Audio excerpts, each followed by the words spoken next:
Will democracy survive in the next couple of years? And essentially, we are the same.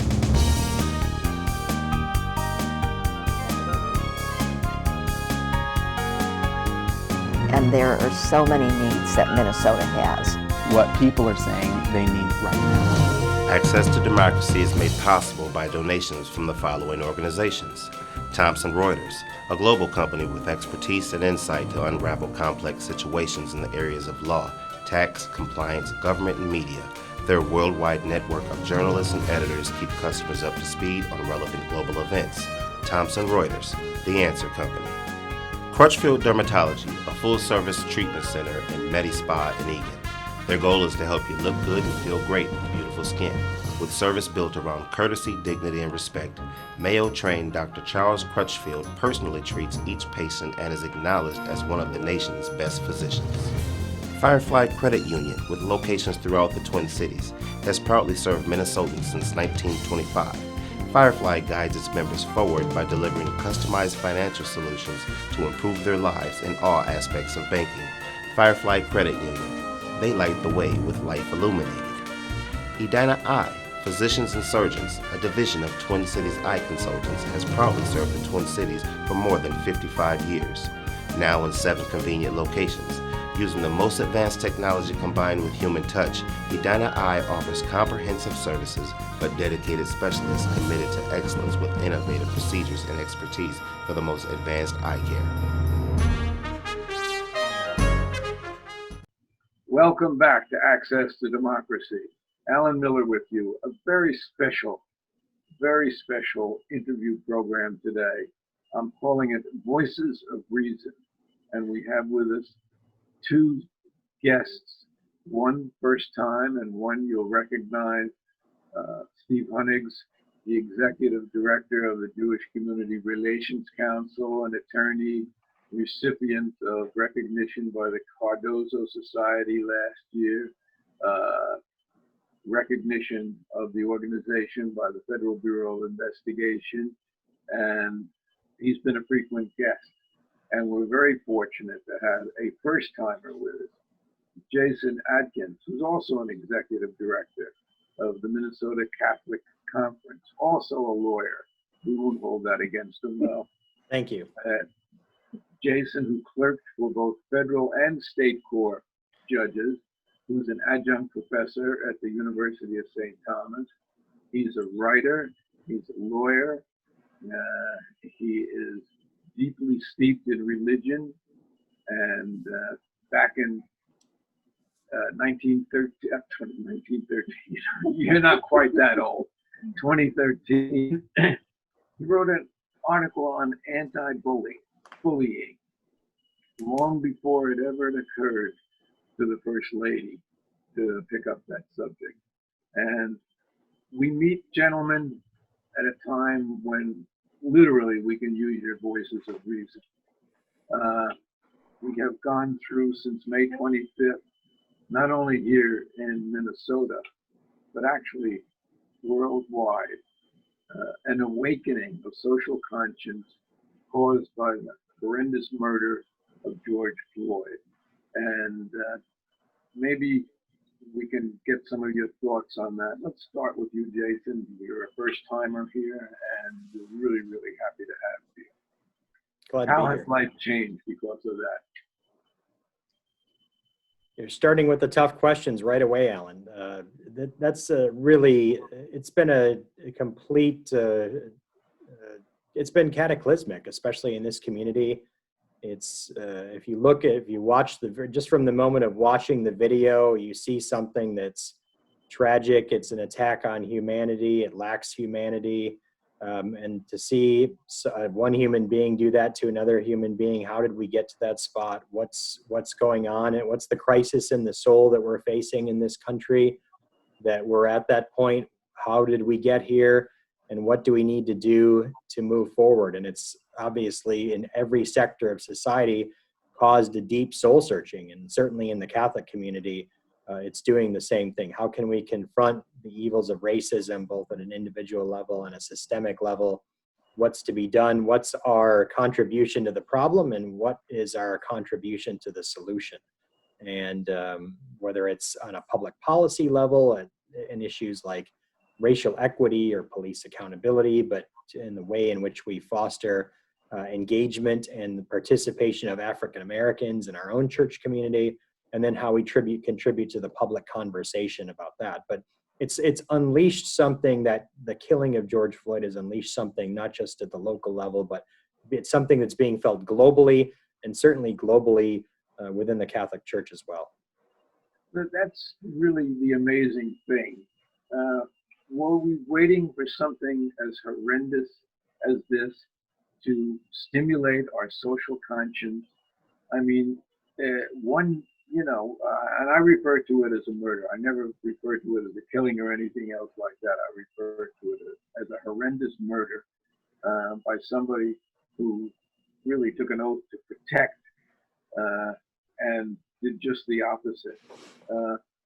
But Steve, do you think that the global effect of this, the fact that there are still protests going on, not only in this country, but throughout the world, did it open up our social conscience? And is it something that could be lasting, do you think? I'll start by referring to what our Catholic brothers and sisters would call maybe the tapestry of life. And that is the interconnections between all of us. Murder of George Floyd, the awakening of consciousness. Start with a couple premises. One, we, in a way, saw us, and it's all of us, collectively, at our worst. A police officer murdering a gentleman, right? In broad daylight, apparently with no compunction, despite the pleas of Mr. Floyd that he could not breathe. Is there anything more horrific, I ask you? We also saw moments, and more than moments, of people coming together. People who came to the neighborhoods wanting to clean, wanting to help, wanting to deal with the remnants, the rubble, literally, of the upheaval. So we saw some of our worst moments, and we saw some of our best moments simultaneously. Let's seize upon most, because we should be motivated now when we see the ugliest side of racism to do everything we can to address the scourge. Looking for something concrete, for instance, with Stephen Belton, who I see as one of the finest leaders in our community as he heads up the Urban League Twin Cities. One thing that we want to do is provide people from our community, the African American community, expert in helping businesses, whether it was Lake Street, whether it was Washington Avenue, whether it was Broadway on the north side. So many African American businesses and immigrant businesses were literally torched, generations in the building. We have accountants, we have lawyers, we have consultants, we have people expert in insurance who can help these businesses get back off the ground. After all, employment, Stephen Belton was just quoted in the Sunday newspaper about equity issues in employment. This is an opportunity where we can make a difference, get people back to work, help businesses revive, help family businesses revive. The Talmud says it's not our obligation to perfect the world, but we can't desist from the effort. So every time we find a business, a person, someone to help under these circumstances, we can live the joint biblical injunctions that makes us brothers and sisters, and as Catholics and Jews and Christians and Jews. Now, what do we do when protests get out of hand, when people are legitimately protesting and so frustrated that, yes, they do act out, but then for some reason, there is an element of our society that seems to be ready at any given moment to jump in and to destroy. I call them anarchists. Other people have called them anarchists, but I sort of have moved away from that since the president used the same term. And I don't like to think that there's anything that he says that I agree with, other than person, man, woman, elephant, etc., whatever that was. How does it get out of hand? Where is the line between really protests and violence? And either of you, Jason? Well, I don't think violence can be excused in any way, shape, or form. I think that the distinction here that we have to make in civil society is between reform and revolution. And part of that distinction is rooted in a proper view of human nature and its limitations. And that's a perspective that the faith community can bring. Society is always in need of reform. It's created and made up of fallen human beings who are going to sin and do cruel things to each other. But the American story is better than the people that are stoking violence and engaging in violence are making it out to be. There are the story of great injustices in our society and the great stories of moral progress as well. And that should be expected in human society, because though we are imperfect and we are sinners, we also have natures that are, we have a law written on our hearts, as it says in both the Jewish and Christian scriptures. And so we can't ignore the good.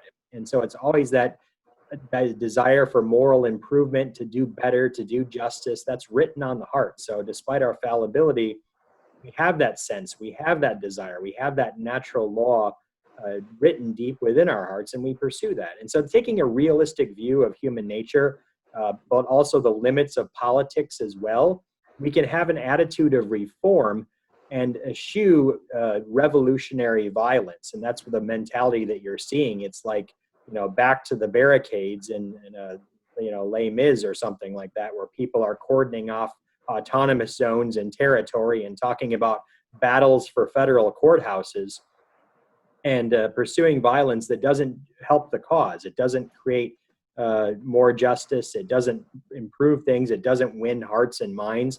We need to be very careful about listening to people who ask for sympathy but stoke violence and destruction, and those who seek justice but then perpetrate injustice as well. So I think the distinction is reform versus revolution. We're always needed of reform, but revolution is something to be certainly avoided, especially when it involves destruction and violence.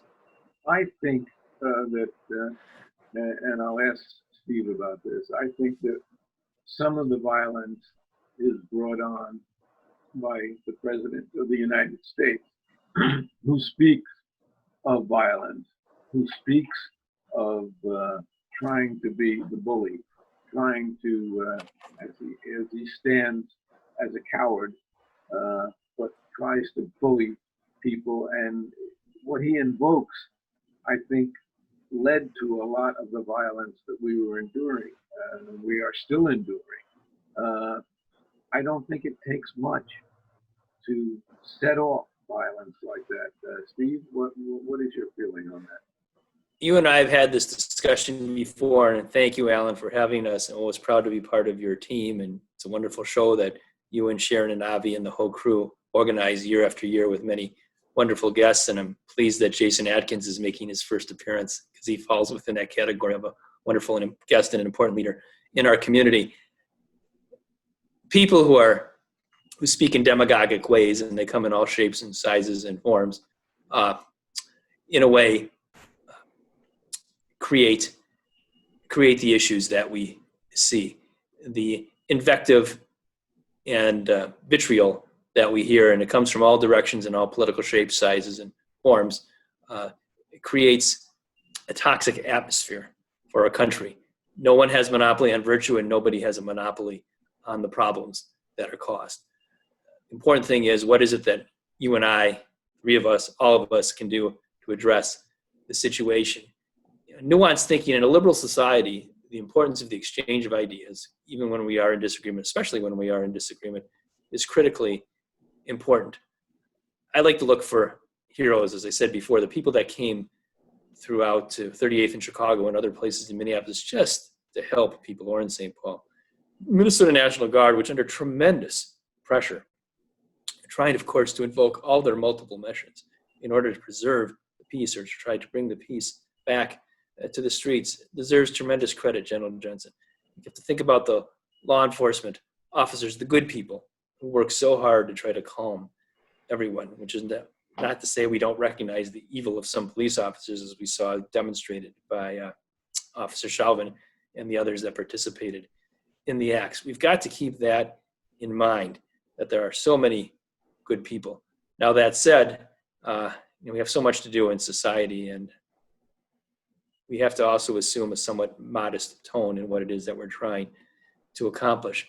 But to assist our African American colleagues, someone who I wish was here and maybe can be a future guest is Father Eric Rutten at St. Peter Claver Church, which is a traditionally African American congregation right off of 94 and Snelling.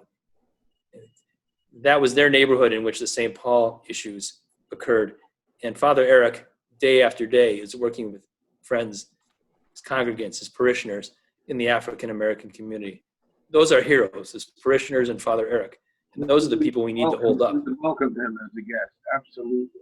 And we recently had Father Burry on, who I'm sure you both are familiar with. The Maverick priest, 90 years old, the man who chained himself to the gates of the American embassy in Saigon. I could go on and on about him. And we have shared some of his passion. And I would certainly, really look forward to having the Reverend on. As we've had people from all faiths on over the fortunate 21 years that we're doing this now. But, the other side of the coin is with what both of you say, and really reason and passion and intelligence. And then I think, when in my lifetime did I ever think I would see the hobnail boots marching in an American city with American troops, turning on protesters and really doing damage to protesters? I have a good friend in LA, and he was at a protest with his children. He went to protect his children. He got hit in the face with a rubber bullet. A rubber bullet is I now know, something that can do devastating harm. Where are we going in that regard? Troops in our cities? I just don't understand it. I admit I am really frustrated, and I would welcome either of you to alleviate some of that frustration. I think the restraint is always so important in life, right? No one has to act upon every one of their impulses, as difficult as it may be sometimes. We need to model better civic culture. I mean, that may sound like thin gruel in the context of all that is happening, but it starts with us. You take Jason and his work on behalf of the bishops and behalf of other religious organizations. There was significant difference of opinion. Jason, correct me if my characterization is not proper, about going back to church, going back to your house of worship in a safe manner, right? And the bishops and other religious entities believed that they were facing discrimination, ways that Jason can explain. But no one took to the streets. They took to the courts, or they took to mediation, or they took to discussion, or they took to negotiation, which is, by my lights, the liberal, small L, American way to resolve very heartfelt and difficult disputes, right? And the idea of troops in the streets and the like, of course, is inimical to most Americans. Now, I separate that. I draw a distinction between when the governor has to call out the Minnesota National Guard to restore order, which is critically important, was critically important in our state. But this is something that we have to emphasize, all of us, is what we can model for the peaceful resolution of disputes. That doesn't mean that they're not deeply felt, that there aren't high stakes, that people shouldn't take to civil disobedience or necessarily large protests and the like, which are all embedded in our First Amendment and the right to petition our government.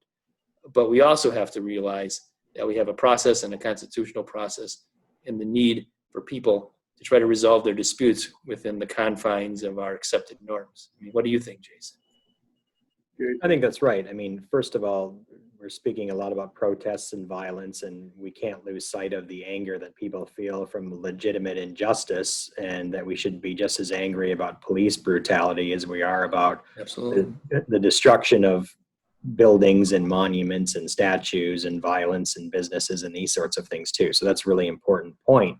But again, where the faith communities can have, I think, a model, as Steve says, an important role is the fact that, for example, we work together, the Jewish Community Relations Council, the Minnesota Catholic Conference, the Minnesota Council of Churches, the Islamic Center of Minnesota, and something called the Joint Religious Legislative Coalition.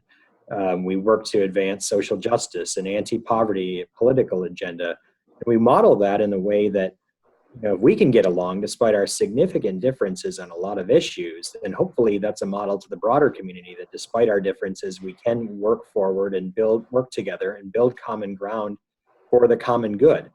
Again, I go back to my point earlier about recognizing the limitations of what politics can and can't do, and having a realistic view of both the political process and human nature. And I think that's part of the challenge, is that people are frustrated, people are angry that our political process isn't responsive.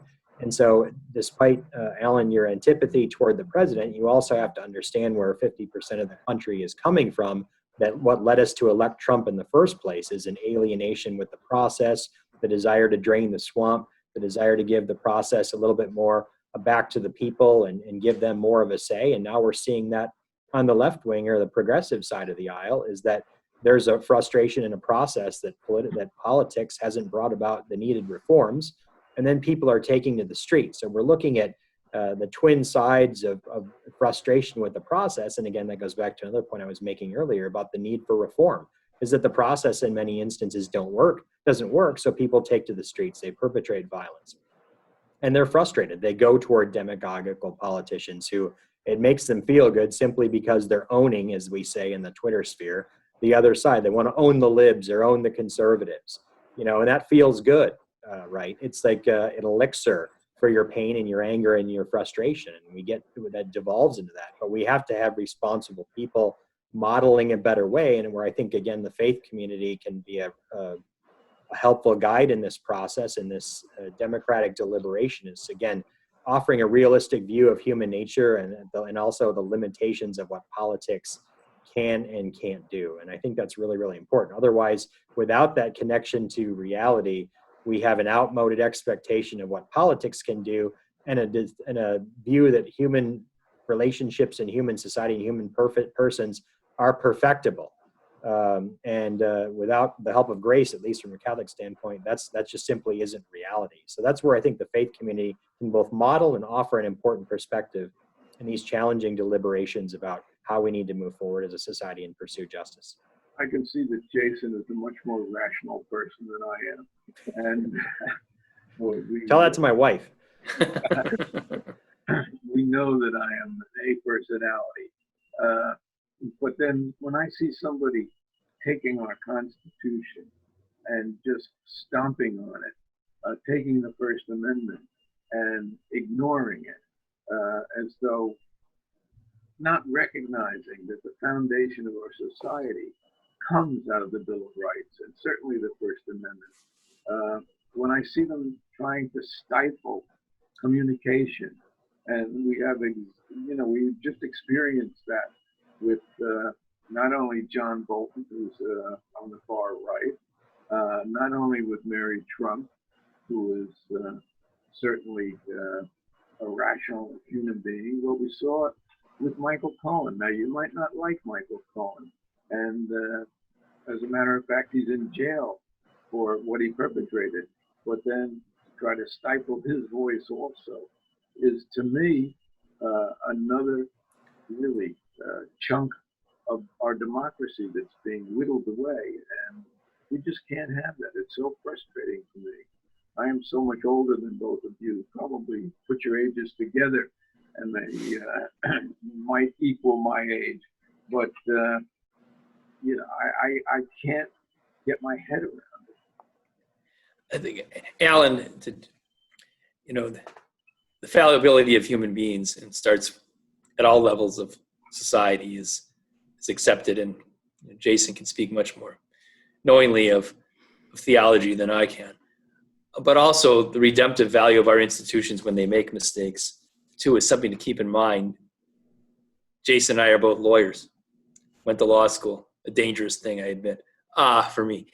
But a little learning get, can be really problematic. It can be, baby. Plessy versus Ferguson, 1896, separate but equal is constitutional. It took 60 years, but the Brown v. Board decision ultimately reversed it, right?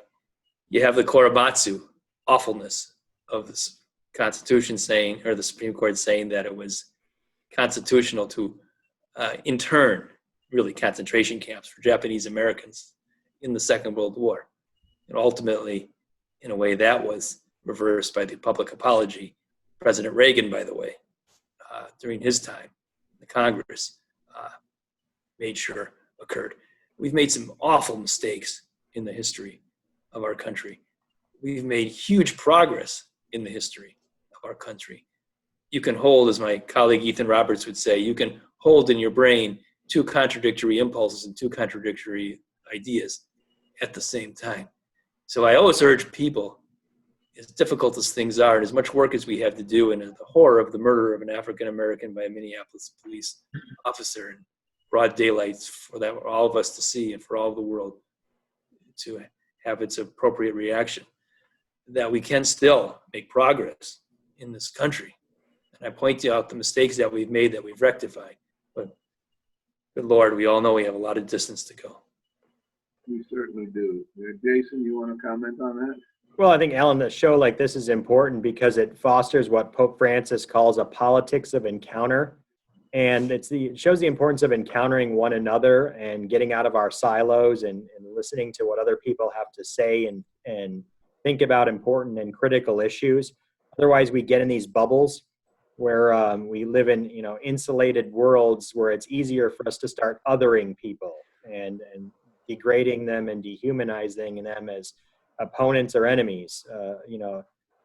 Ultimately, there are no ultimate victories in politics and no ultimate defeats. We're walking along step by step, sometimes 2 steps forward, sometimes 2 steps back. As Steve so eloquently put it, the Supreme Court just gutted a legacy of historic anti-Catholic discrimination in the Espinoza decision. That's fantastic, but it further entrenched the injustice of Roe v. Wade in the same term. So, from our perspective, again, 2 steps forward and then 1 step back. So, but it's the importance of talking to one another, understanding where other people are coming from. We look at the rule of law differently. You're going to see people on the other side of the aisle who believe that it's the progressives and Democrats who are the ones threatening the rule of the law, and President Trump is upholding it. So it's important that we work things out, we talk through, we foster civil discourse, we model it. And otherwise, this great experiment in ordered liberty is just going to collapse into the rule of the strongest. And that would be a shame. So again, I think it goes back to that politics of encounter and trying to understand each other from a little bit better perspective, and then recognizing that sometimes good politics and good relationships in our community involve compromise and not winner take all. There's so much more that I wanted to cover with the two of you that we should have set aside an hour or an hour and a half for this. But I look forward to doing it again. I mean, all sorts of problems which we face, and we never even talked about COVID-19 here, which is certainly a big problem that we're all living under as we Zoom instead of sitting in our studio, and as you are in places where you were either locked down or where you are trying to stay safe and masking up. So that I want to thank both of you, Steve Hunegs, Jason Adkins, and we must continue this. Hopefully after October we might be back in our studio. But either way, I invite you back, and I hope that you will both respond. Thank you. It was a delight to be with you. Absolutely glad to come back. I'd be delighted. Any minute spent with Jason is a productive minute, and especially under the auspices of Alan Miller and the show,